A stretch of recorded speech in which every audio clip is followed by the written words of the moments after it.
Ang pilosopo.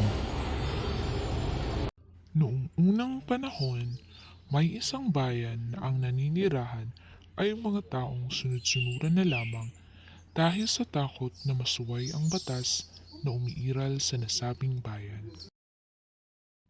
Isang araw, namamasyal ang kanilang pinuno na si Apid sa mga kabahayan ng kanyang mga tauhan upang tiyakin kung sino sa kanyang mga tauhan ang mga naghihirap upang mabigyan ng pagkain.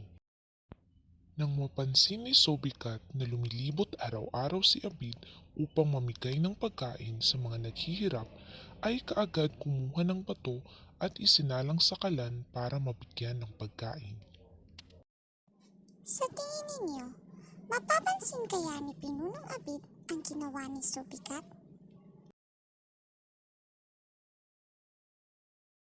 Nang marating ni Abid ang kubo, pinati siya ni Subikat.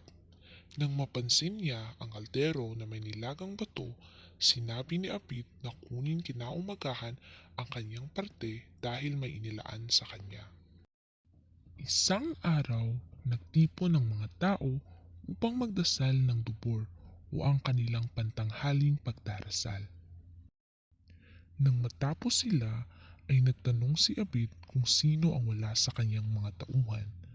May nakapagsabi na si Subikat ang wala. Samantala, ipinaalam ni Abid sa mga tao na aalis sila para magsuri ng lupa dahil kakaunti na lamang ang lupa para sa susunod na henerasyon. Nang papaalis na sana sila, saka pa lamang dumating si Subikat at sinabing sasama siya. Pumayag naman dito si Abid. Bago umalis ang pangkat, hinabili ni Abid sa bawat isa na magdala ng bato na tamang-tama lang ang bigat sa kanila. Mga kasamahan, bago kayo umalis ay magsibitbit kayo ng mga bato. Nagdala si Subikat ng batong sinlaki lang ng kanyang hinlalaking daliri. Mabuting ganito lamang kalaki ang batong aking dadalhin dahil paniguradong malayo pa ang magiging paglalakbay namin. Nang mapagod na sila sa walang humpay na paglalakbay, nagpahinga sila at naghugas upang magdasal. Ngunit hindi pa rin sumali si Subikat. Nang matapos ang pagdarasal, ipinag-utos ni Abid na buksan ang kanilang baon. Nang mabuksan na nila, naging tinapay ang lahat ng dala nilang bato. Si Subikat na ang dala ay sinlaki lamang ng hinlalaki ay nagutom dahil sa liit ng kanyang tinapay. Nang paalis na naman sila, sinabi uli ni Abid sa bawat isa na magdala ng maliit lamang na bato. Sa palagay niyo, susunod kaya si Subikat sa utos ni Abid?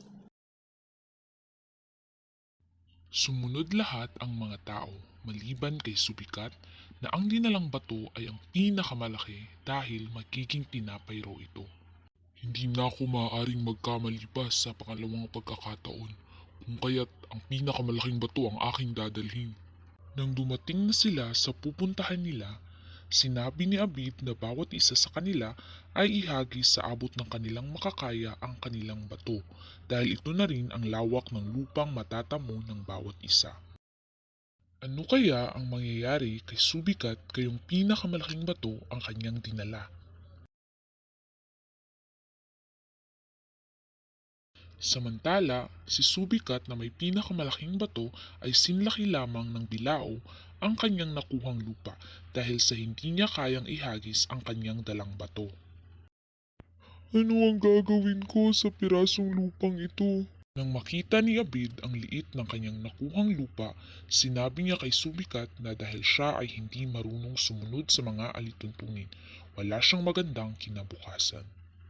Ngayon, Subakit, marahil alam mo na ang magiging kapalit ng sino mang hindi sumunod sa aking mga utos. Ang pilosopo.